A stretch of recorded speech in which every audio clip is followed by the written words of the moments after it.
Tu t'es déjà demandé pourquoi les Japonais vivent plus longtemps que presque tout le monde sur Terre? Pourquoi leurs villes sont impeccables?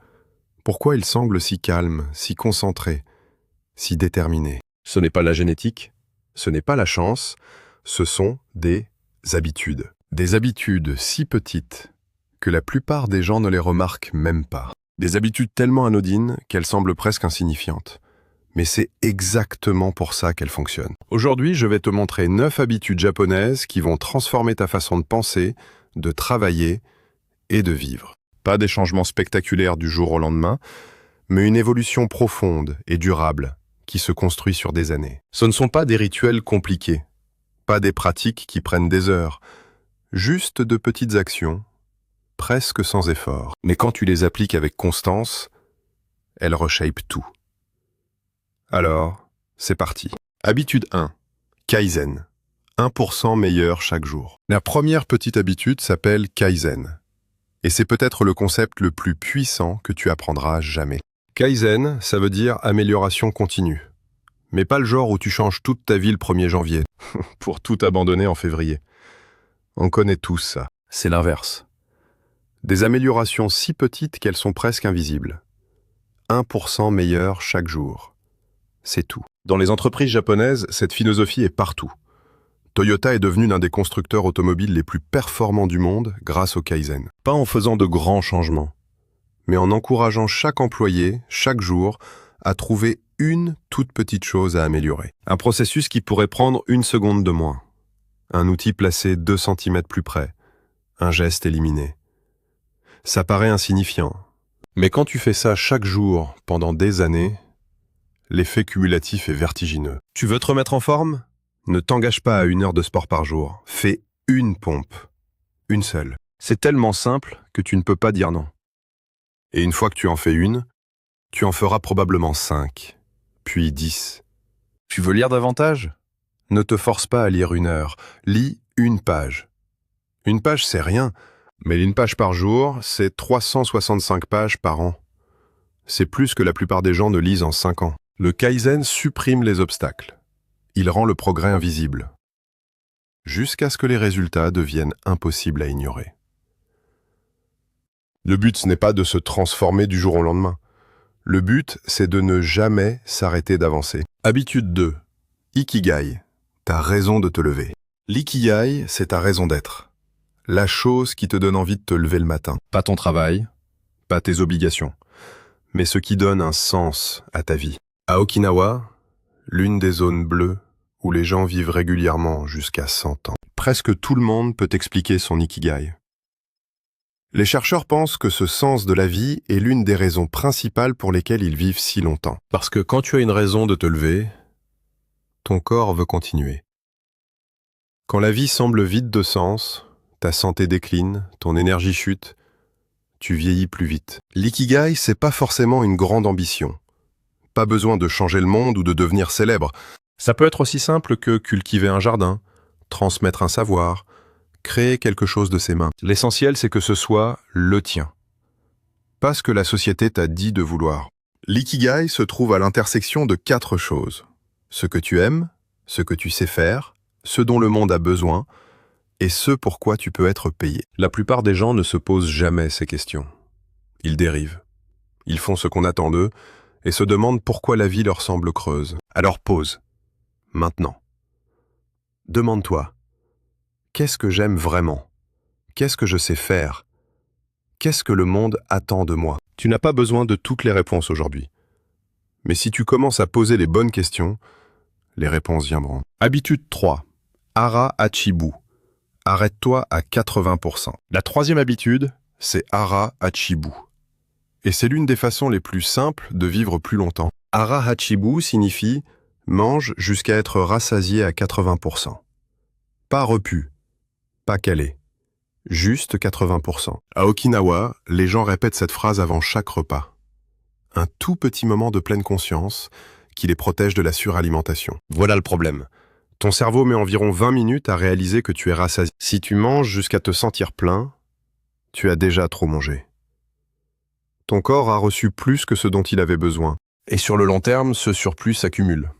Prise de poids, fatigue, inflammation, tout ce qui te fait vieillir plus vite. Mais si tu t'arrêtes à 80%, tu donnes à ton corps exactement ce qu'il lui faut. Rien de plus. Cette légère restriction calorique a montré, dans presque toutes les espèces étudiées, qu'elle allonge la durée de vie. Ce n'est pas un régime, c'est de la biologie. Mange lentement. Pose ta fourchette entre chaque bouchée.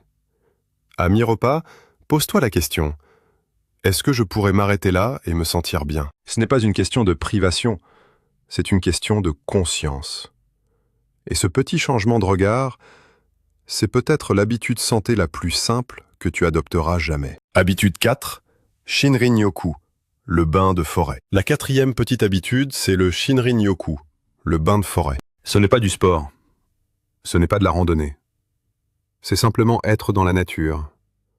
Marcher lentement, respirer profondément, observer ce qui t'entoure. Au Japon, les médecins le prescrivent réellement. Ils disent à leurs patients: passe du temps en forêt. Pas comme une métaphore, comme un médicament. Et la science le confirme.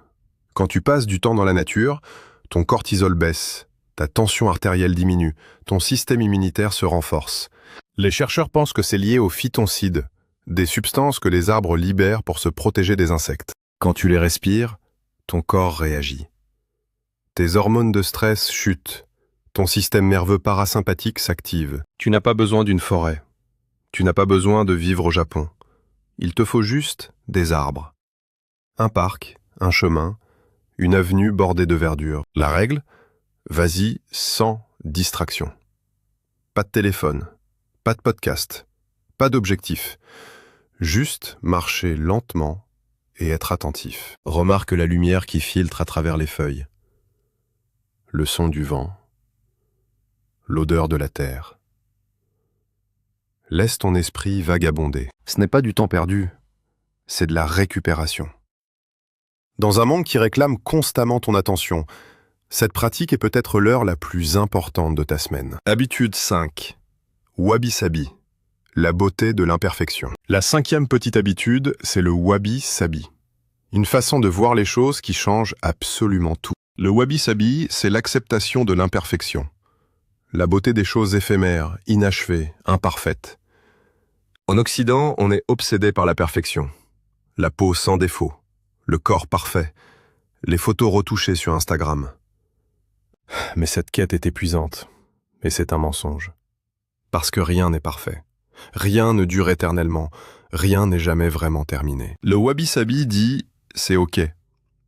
En fait, c'est exactement là que réside la beauté. Une tasse fêlée n'est pas cassée. Elle a vécu.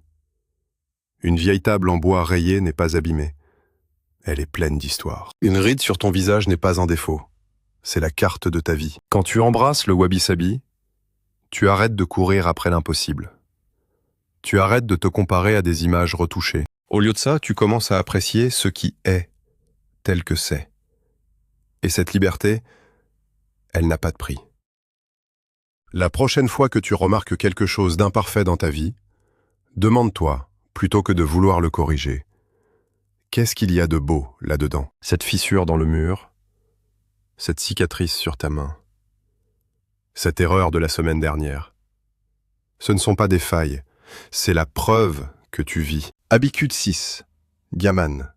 L'endurance avec dignité. Le gaman est l'un des concepts les plus mal compris de la culture japonaise. Gaman signifie endurer avec dignité. La capacité à traverser les difficultés sans se plaindre, à persévérer sans se briser. En Occident, ça pourrait ressembler à de la positivité toxique, genre avale et ne ressent rien. Mais ce n'est pas ça, le gaman. Le gaman ne nie pas ta douleur.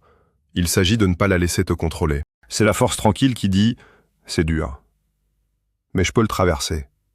Je n'ai pas besoin d'un public pour témoigner de mes difficultés. » Quand tu arrêtes de te plaindre, tu arrêtes de nourrir l'histoire selon laquelle tu es une victime. Tu arrêtes d'alimenter le récit que la vie t'arrive dessus.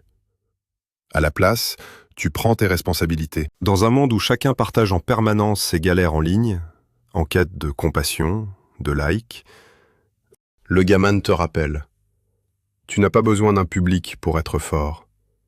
Tu as juste besoin de continuer. Habitude 7, omoyari, la considération bienveillante. La 7e habitude, c'est l'omoyari, la considération bienveillante. L'omoyari, c'est la capacité à se mettre à la place des autres, à anticiper leurs besoins avant même qu'ils le demandent. Agir avec gentillesse, non pas parce qu'on y est obligé, mais parce qu'on pense à l'impact de nos actes sur les autres. Au Japon, c'est partout. Les gens parlent doucement dans les transports pour ne pas déranger. Ils nettoient derrière eux dans les espaces publics. C'est une société construite sur l'idée que nous sommes tous connectés, que tes actions se propagent comme des ondes. Quand tu facilites la vie des autres, la vie devient plus facile pour tout le monde. Et ce n'est pas juste une question de politesse, c'est pratique. Quand tout le monde pratique l'omoyali, la confiance augmente, le stress diminue, la société fonctionne mieux. Mais surtout, l'omoyari te rend plus heureux. Quand tu déplaces ton attention de toi vers les autres, tes propres problèmes rétrécissent. Et c'est ça. La prochaine fois que tu t'apprêtes à faire quelque chose, arrête-toi et demande-toi « Comment est-ce que ça va affecter les gens autour de moi ? Ma musique est-elle trop forte ? Est-ce que je gêne quelqu'un au téléphone ? Est-ce que je laisse cet espace plus propre que je ne l'ai trouvé ?» Ces petits gestes ne te coûtent rien, mais ils créent un effet de vague qui change tout. Habitude 8, kintsugi. Réparer avec de l'or. La 8e petite habitude, c'est le kintsugi, l'art de réparer les choses cassées avec de l'or. Au Japon, quand un bol ou un vase se brise, on ne le jette pas, on le répare. Mais au lieu de cacher les fissures, on les remplit d'or, et la pièce devient plus belle qu'avant. Le kintsugi est une métaphore pour la vie. Tu vas te briser, tu vas échouer, tu vas être blessé, mais ça ne fait pas de toi quelqu'un sans valeur. Ça fait de toi quelqu'un de vrai. Et quand tu te répares, quand tu rassembles les morceaux, ces fissures deviennent une partie de ton histoire. Ce ne sont pas des choses à cacher, ce sont des choses à honorer. Les gens les plus forts ne sont pas ceux qui n'ont jamais été brisés. Ce sont ceux qui ont été brisés, se sont reconstruits et portent cet or avec eux. Si tu traverses quelque chose de difficile en ce moment, souviens-toi, tu n'es pas abîmé. Tu es en train d'être transformé. La version de toi qui ressortira de l'autre côté sera plus forte, plus sage et plus belle qu'avant. Ne cache pas tes cicatrices. Laisse-les briller. Habitude 9. La puissance du silence. La 9e habitude est celle que très peu de gens connaissent. Et pourtant, elle change tout. Elle s'appelle Ma. Le Ma, c'est le concept japonais de l'espace vide. La pause. Le silence entre les choses. Dans le monde occidental, on remplit chaque instant. Un podcast pendant le sport, le téléphone pendant les repas, Netflix avant de dormir. On a peur du silence. Mais au Japon, le silence n'est pas un vide. C'est un espace actif. Le Ma nous enseigne, entre chaque respiration se trouve de la force. Entre chaque décision se trouve de la sagesse. Si tu ne t'arrêtes jamais, tu ne peux jamais vraiment réfléchir. Si tu ne te tais jamais, tu ne peux jamais vraiment entendre. Voici comment appliquer le Ma dès aujourd'hui. Mange un repas sans téléphone. Juste toi et ce que tu manges. Assieds-toi 1 minute par jour en silence complet. Pas d'appli, pas d'objectif, juste être. Ça paraît trop simple pour être efficace. Mais c'est exactement ça le principe. Les choses les plus puissantes sont toujours les plus simples. Le Ma nous rappelle, tu n'as pas besoin d'agir constamment pour avancer. Parfois, la pause est la prochaine étape. Conclusion. Ton nouveau départ commence aujourd'hui. Alors qu'est-ce qu'il faut retenir ? Ces 9 petites habitudes ne sont pas des solutions rapides. Ce ne sont pas des hacks de vie. Ce sont des principes. Et les principes prennent du temps. Le Kaizen t'apprend que les petites améliorations donnent des résultats massifs. Nikigai te donne une raison de continuer.